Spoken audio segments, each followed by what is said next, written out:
Hamon para sa Land Transportation Office ang pamibigay ng plaka sa mga may-ari nito kaya pinag-iisipan kung pwedeng door-to-door ang delivery niyan. At live mula sa Quezon City, nasa frontline ng balitang yan si Gerard de la Peña. Gerard, so dati may backlog, ngayon naman nagawa na ang mga plaka at nakatambak na.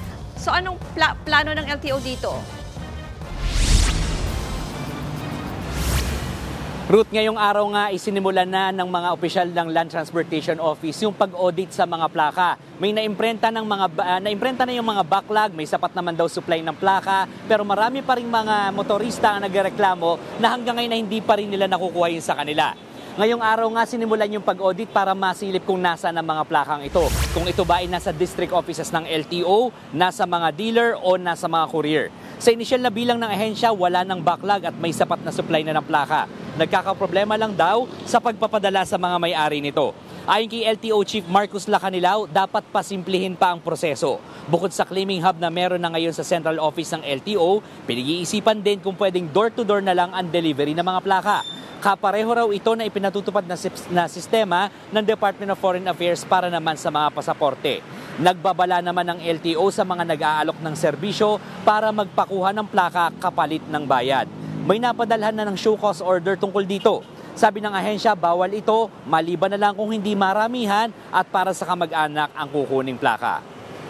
Ruth, sa November 1 talaga, original na nakaset o yung petsa kung kailan dapat tupad yung no plate, no travel policy ng LTO. Pero dahil nga maraming nagreklamo na hanggang ngayon hindi pa rin nakukuha yung kanilang plaka, ay ipinagpaliban muna itong polisiyang ito. Ngayon, baka bukas daw ay matapos na yung pag-audit ng LTO at ang resulta ng audit na ito ay magbibigay ng hudyat sa mga opisyal para malaman kung ano nga ba yung patakarang ipapatupad nila.